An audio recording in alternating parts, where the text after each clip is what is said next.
Hello friends, তো দুপুরের lunch নিয়ে চলে এসেছি। আর আজকে দেখতেই পাচ্ছ একদম ধোয়া উঠছে, গরম গরম খিচুড়ি একদম সবে নামিয়েছি। এই দেখো প্রচণ্ড গরম, কীরকম ধোয়া উঠছে।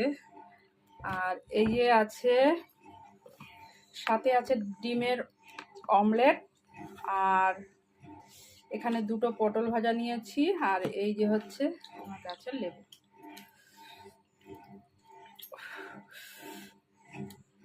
বাবা কি গরম, খাবো কি করে, বাড়া ফ্যানটা।